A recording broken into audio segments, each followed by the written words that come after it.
If you recall, last week we were talking about the gradient. We introduced the idea of the gradient. It's the brief was, let's take our two first partial derivatives and turn them into a vector. So we did them in kind of the obvious way.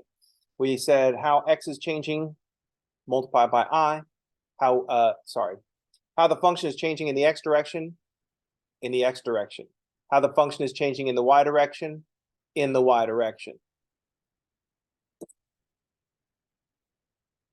It's great in math when the first thing that occurs to you to do is actually useful. Sometimes the first thing that it occurs to you to do might not actually be useful. For the most part, the first time that happens is like when you encounter multiplying matrices. It's like, I want to just go by entry, but that doesn't tell us anything, so not helpful. We have to multiply matrices in the weird way we do, because that actually tells us something. What we discovered about the gradients with one entire example is that the direction of the gradient is going to be perpendicular to the contour. This makes sense because contours are where the function is constant, where the function is not changing. If we move tangent to the contour, the value of the function is not changing. The direction of maximum increase will be perpendicular to this contour. So no change tangent to the contour, maximum change perpendicular to the contour. And that's the direction that the gradient identifies.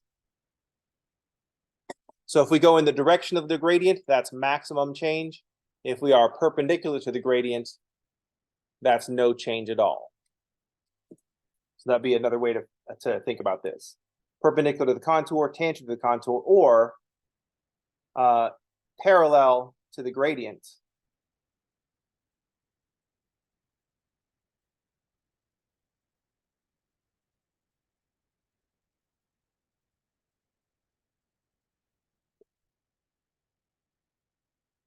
Parallel to the gradient is maximum change, and perpendicular to the gradient, no change.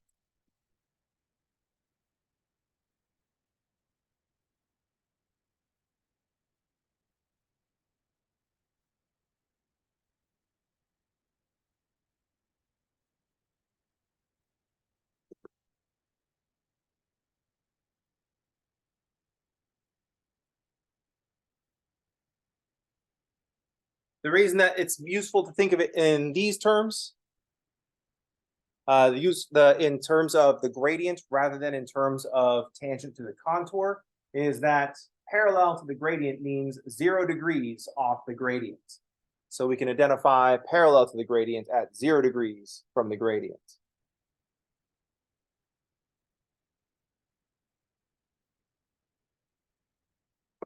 And that perpendicular to the gradient, we could think of as 90 degrees from the gradient. The reason that we want to do this is that the cosine of 0 is equal to 1. That means if we are parallel to the gradient, 0 degrees off of the gradient, the cosine of 0 is 1. We are getting 100% of the gradient. That's our maximum change.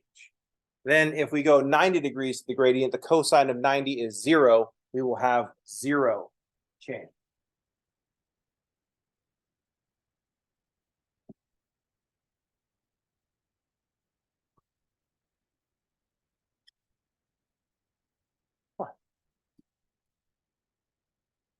So that cosine showing up and these vectors showing up, knowing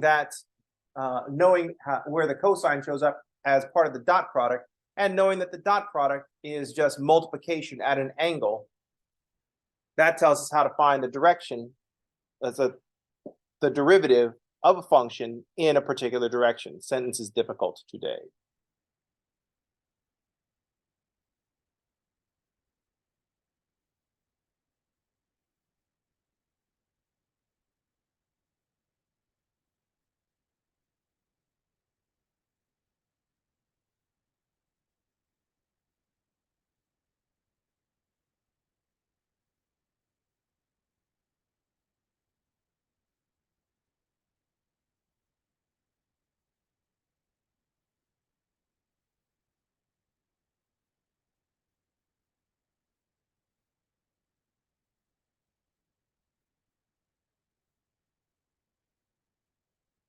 Let's suppose we have a function of two variables, and let's suppose that we want to know the derivative of this function in some non-x or y direction.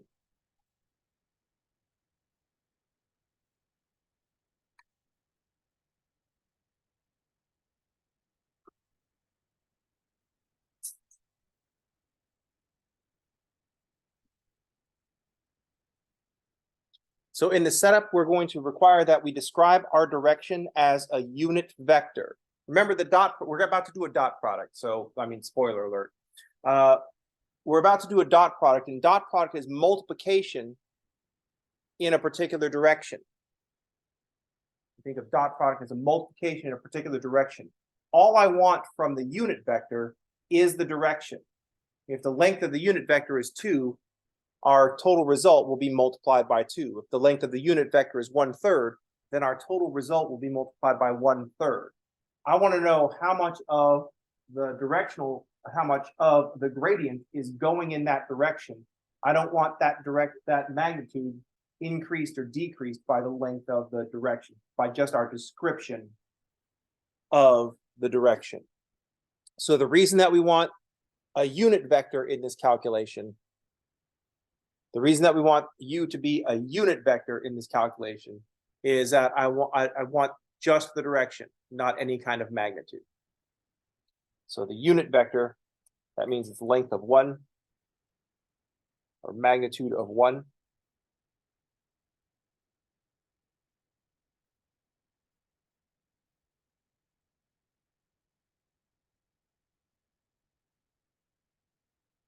That's because we just want a description for the direction. We just want the direction.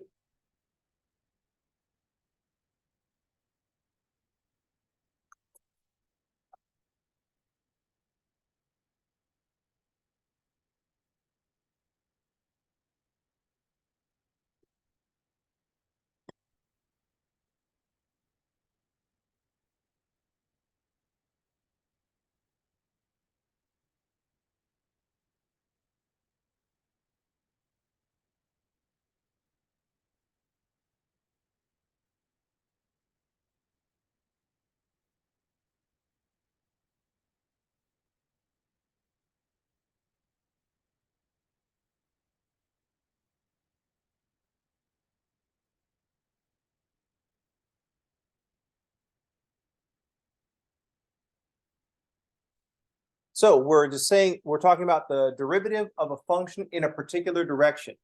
The notation we're going to modify. So fx is the derivative in the x direction, fy is the derivative in the y direction, and then I realized why I shouldn't call my unit vector u, I should have called it v, but that's fine. We're all grown adults here. So the direction, we want the derivative of the function in the u direction, and that's just going to be the gradient of f dot u.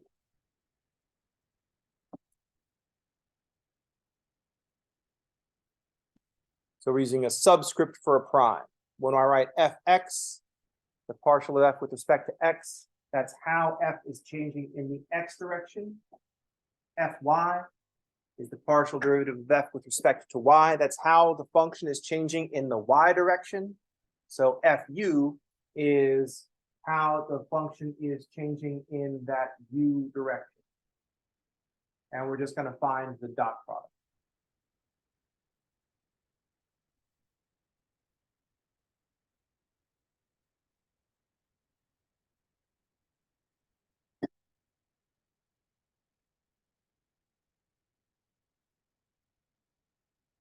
So we're going to be taking the magnitude of the gradient. Now remember, this is a dot product, so the dot product is going to be a scalar, and it's going to be the magnitude of the gradient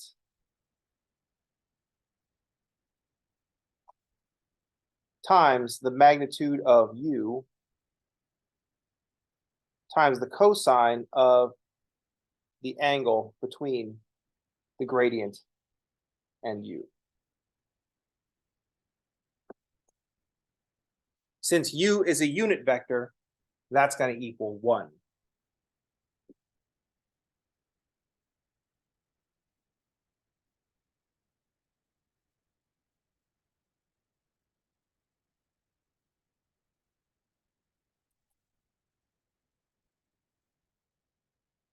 If the angle between the vector and the unit vector u is equal to 0, when theta is 0, cosine of theta will be equal to 1.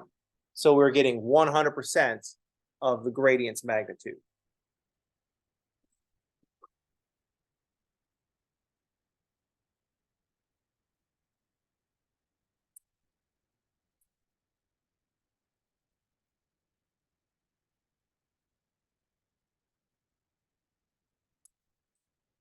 But if theta is 90 degrees, then we're running parallel to the contour. That means we're going in the direction of no change.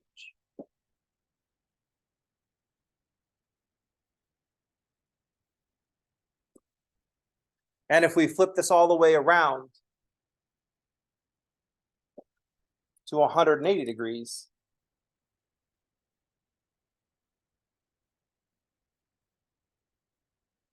cosine of 180 is -1. So negative gradient is the direction of maximum decrease.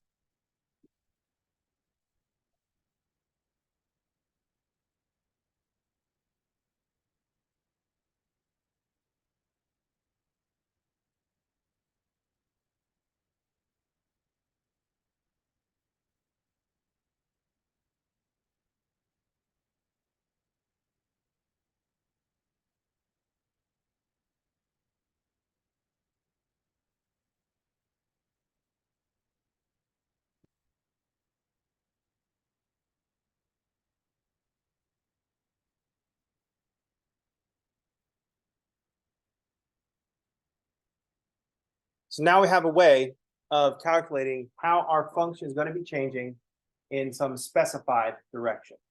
We know what's happening in the x direction. We know how it's changing in the y direction, but we might be interested in how the function is changing in some other direction. We grab a unit vector in the direction we're interested in because we don't want the magnitude throwing off the scalar. We don't want that scaling. We just want how much of the gradient is going in that direction.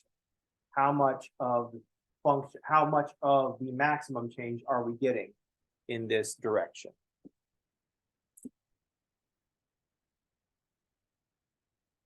How's everybody okay? Because we introduced this on Friday and you didn't have to think about it all weekend. And so your subconscious thought about it for you. It's good to introduce things on Fridays. Especially unless you have like an assignment that's due on Monday. That ruins the whole thing because then you spend the weekend thinking about it. But if I'm just like, oh, here's some thoughts that I want you to have. And for homework, I want you to read section 14.4. Because in a math class, when the homework says read this section, you're like, oh, great, no homework.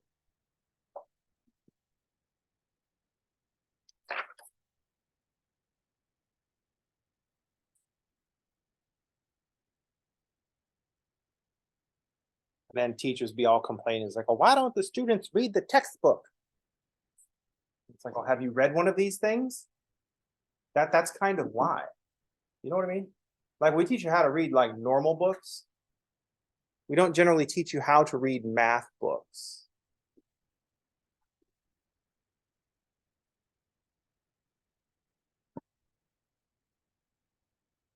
One of the reasons that I finally figured out what the problem is, what the disconnect is between math textbooks and students not wanting to read them. I know what the disconnect is. The problem, the way you need to think about it is that math textbooks are like fanfic. They're not written for the audience. They're written for the author. Next time you try to read a math book, think, okay, I'm trying to read this as a student. What if I was the author? What if I was, or specifically not just the author, but other math professors? It's like, what if I was a math professor? Now it makes sense why this stupid book is written in this way. Do you know what I mean? That's my theory. I do not know how to test that theory. I think the only way you can test it is to write a student-centered book and see if students like it better. Write the book with the intended audience of being students who don't understand what's going on in the book. Because when I look at a math book, it's like, oh yeah, this all makes sense. It's like, oh, well, yeah, fucking, of course it makes sense. You studied calculus in the 90s and have been talking about it pretty much twice a year since then. So yeah, why wouldn't it make sense? It's like a book of obscure Star Wars references. Like hardcore Star Wars fans, like they all know that stuff already. It's like, well, yes, obviously. Yes, obviously. But like just like casual fans that have just watched maybe like the movies once and like seen a couple of the TV shows, like, oh yeah. Do you know what I mean? So that's my theory. That's my theory. Math textbooks are written for other authors. They're trying to show off how much math they know. And it's like, well, if you're trying to show off how much math you know, why are you writing a calculus book? It's like, we all know that. You know what I mean? Apparently it's the same. Someone reports it's the same with physics. I wouldn't know because my physics is super weak. So I only raid physics books to get math problems. I take the physics problem and I can make a math problem out of this because it involves multiplication. I'm just going to make stuff vary in different directions. And then the physicist might be like, oh, you know, it doesn't really do that. It's like, I don't care. I'm doing a math problem. Get your own problems.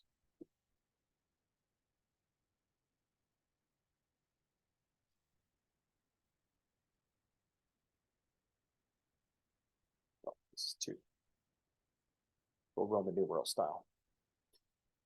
All right, let's do an example.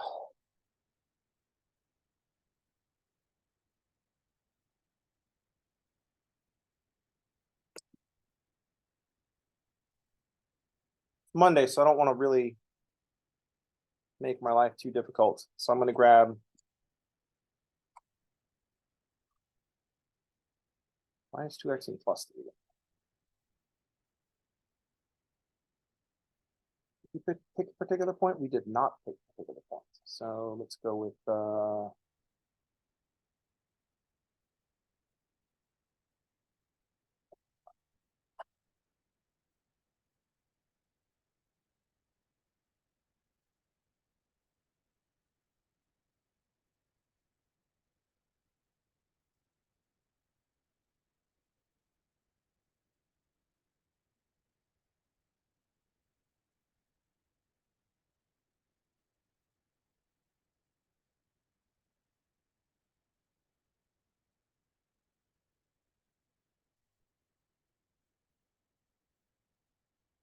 let's think about the elements that we need for a derivative. I need a derivative. I need a function. I need a place at which to calculate the derivative. And now that we have all these extra directions, there's not just the x direction, dy dx. Now that we have more directions to work with, I also want to specify a direction. Now notice that the direction I specified is 3i plus 4j. That is not a unit vector. You could tell because I called it v. I'm just kidding. That's a terrible way to decide if something is a unit vector. Don't just look at the form of the thing. That's what ruined the distributive property for us so long ago. But I need a function, some kind of surface. I need a location because the derivative is a local thing. The derivative tells us how things are changing at that moment, at that instant. It's a speedometer reading. And I need a direction to calculate the derivative. So what do we need for this? I want a derivative. Oh, I didn't even ask the question.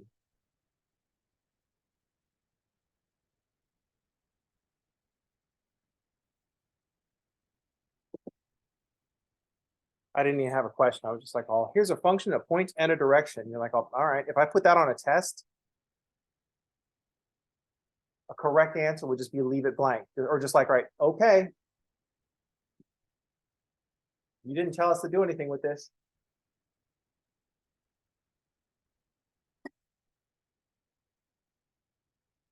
So we want to find a derivative of function at a point in a particular direction. So we need the partial of f with respect to x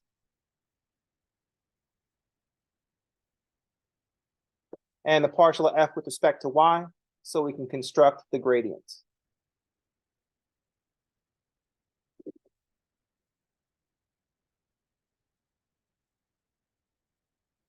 I picked a plane so that my partial derivatives will be constant, partially because lazy. Also, so I don't have to write of xy because it's the same everywhere. So now we can build the gradients. So the gradients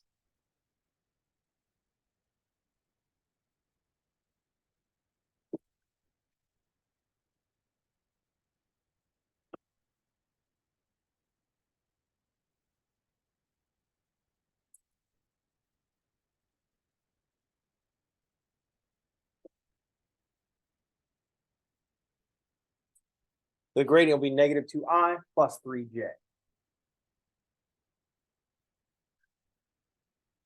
The gradient of f at the point 1, 4 is, well, it's going to be the same because lazy teacher is lazy. So the gradient of f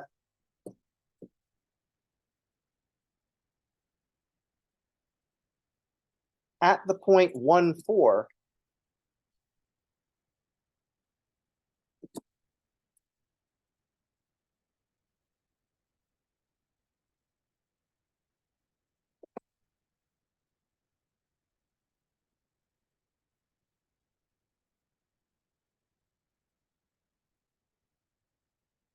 can't have everything in every problem. So now this is at the point 1, 4. This is the direction of maximum increase, but we're not going in the direction of maximum increase. I'm going in the direction 3i plus 4j. How much of this gradient is going in that direction? Now the problem is that the vector v has a magnitude of 5. So that's too much magnitude. I want this to have magnitude 1. So the magnitude of v is going to be the square root of 3 squared and 4 squared.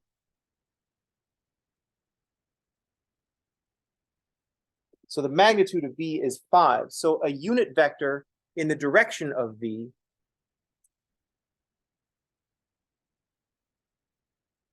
we're just going to take the vector v and divide by its magnitude.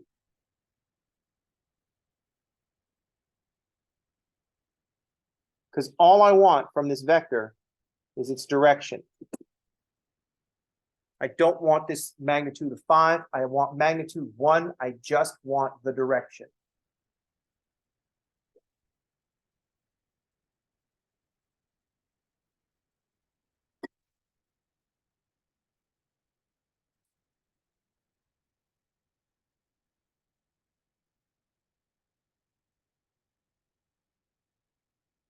So the rate of change of f in the direction of v will be the gradient at 1, 4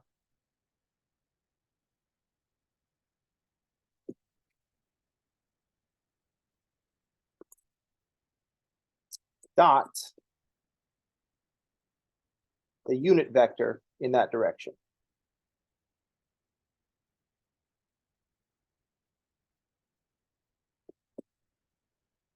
So this is a unit vector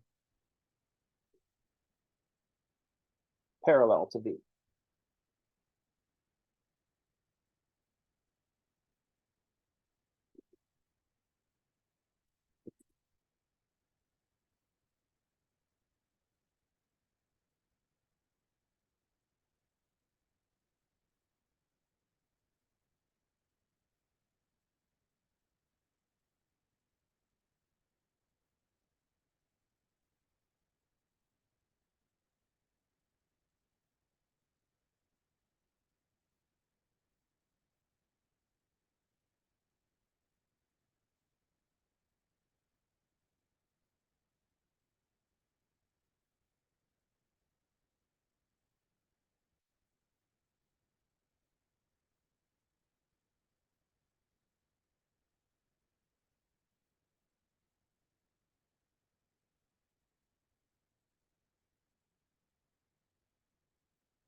So let's check to see if this fits with what we expect. So if we think about this, this is going to be some part of the gradient because we're going at some strange angle to the gradient. So the magnitude of the gradient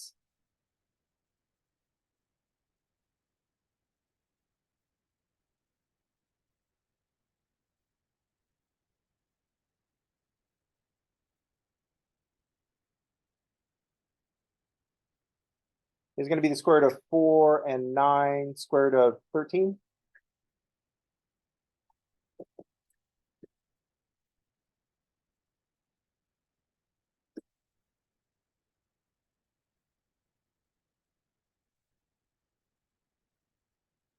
Hey Siri, what's the square root of 13?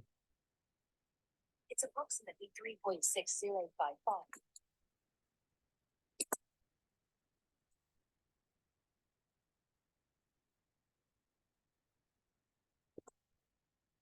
Thank you, Siri. Sure thing. Always say thankful.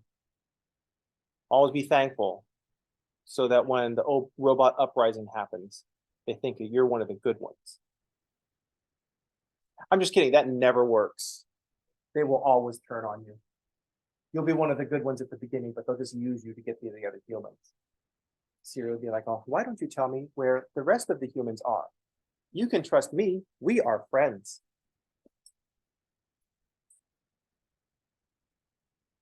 All right, I'll tell you. And all of a sudden there's a knock on the door. Sarah Connor. So the most that we can get out of our derivative, the most that f can change in any direction is about 3.6055. There's more to it because it's an irrational number. And what we got was 1.2.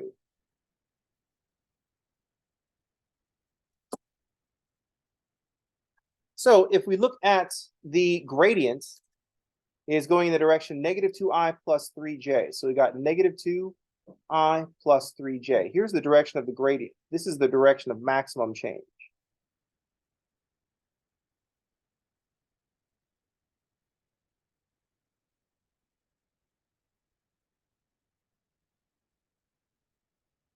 This is at the 0.14, although we know that it's a plane, so it doesn't really make any difference. We know that perpendicular will see no change. So this is max change. There's no change if I go at a slope of 2/3.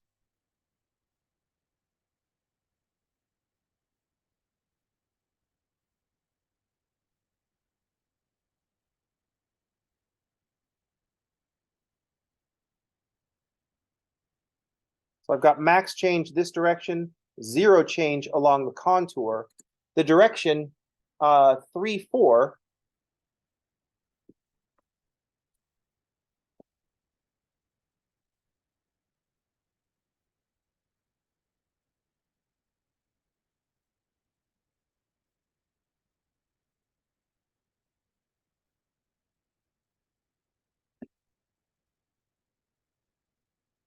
So we can see that we're pretty far off the gradients and much closer to the contour where we'll see no change.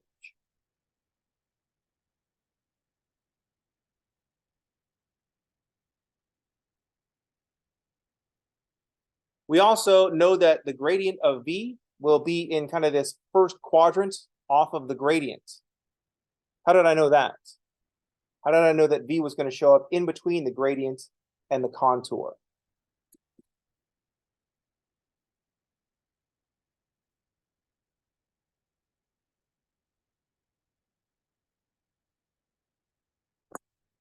I mean, we just drew it so we can see. But how did we know that already?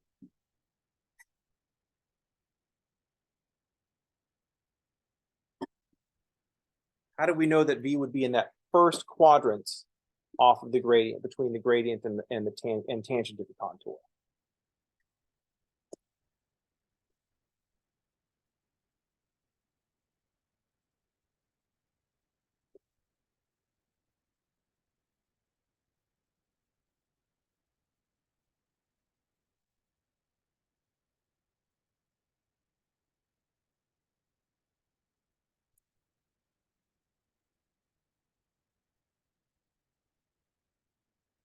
The reason that we want to think about this is we want to think about why our answer makes sense. We want to make sure that that everything makes sense. So if we note that if we didn't make a unit vector in the direction of v, then we'd get to calculate the derivative as being 6. But if we know that the magnitude of the gradient at that point is 3.6, we know that the derivative in some non-gradient direction can't be more than 3.6. So we know something has gone wrong. Anytime there's a problem that you can check without looking at the odd answers in the back of the book, you can check to see if it makes sense. That's good. It's like calculate the length of this runway. The length of this runway for the 747 should be 15 feet long. I mean, something has obviously gone wrong.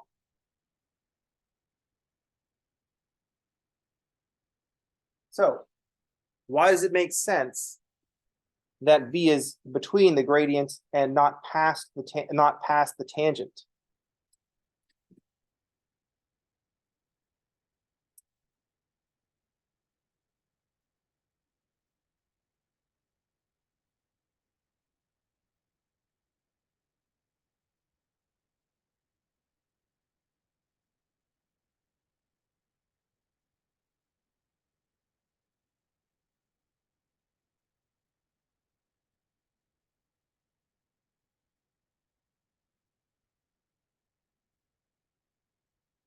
It makes sense. We find v here in between the gradient and the contour and not past the contour.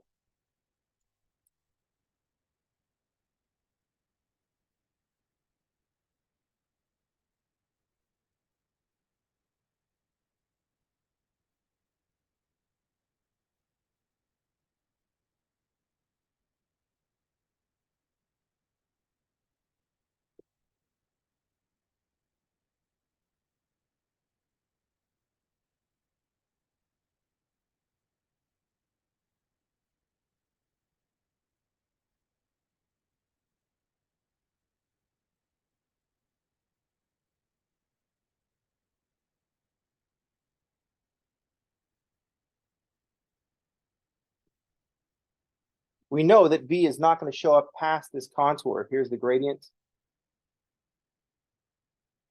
90 degrees later, we've got the tangent to the contour. We've got the contour.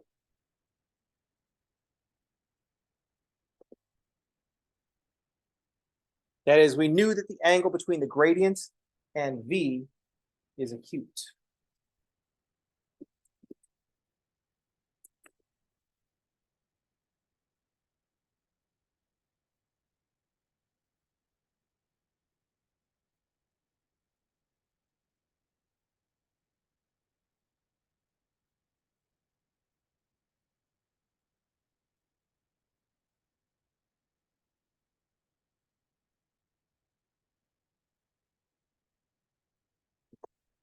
We knew going in, before I started drawing anything, we knew that the angle between the gradient and the vector v is going to be acute.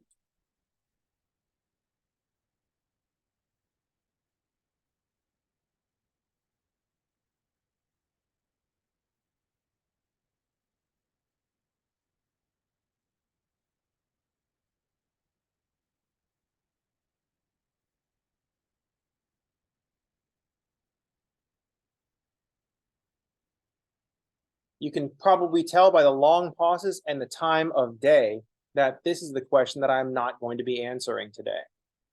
It's because I want it to bother you. Some of you already know the answer. You just don't want to say anything. I get it. It's fine. You think that, cool kids don't talk in class. It's fine. I get it. You don't gotta be cool. I'm just kidding. I'm making fun of you like you were a high school student. That's not cool. Do you know what I mean? Has everybody been through high school? Where it's like a whole bunch of like teenagers that are trying to be cool, not realizing that they're teenagers and they cannot be cool. It's not possible. I had a room full of like freshmen. I taught freshmen one year. God, that was awful. I don't understand freshmen. I don't understand children, and freshmen are like in between like children and like teenagers. I also don't understand teenagers, but it's like worse with children. And so anyway, it was first of all the smelliest class I've ever been in. Because it was a bunch of freshmen at an all-boys school right after lunch. So they come in, they're all hyped up. They've been running around, like, I don't know, doing whatever freshmen do when they're active. And only like half of them have discovered that deodorant is a thing. So very smelly. But anyway, I got distracted because I was trying to fill time because this is the question that I'm not answering today. So that's going to do it for the day. I want you to think about how we knew after we made this calculation, why in my mind I pictured V in between the gradient and tangent to the contour. I knew that V did not go past the contour. I knew the angle between the gradient and vector V was an acute angle. I knew that. How did I know? Because y'all knew too. That's going to do it for today. I'll see y'all on tomorrow. Everybody have a good day, and thanks for playing.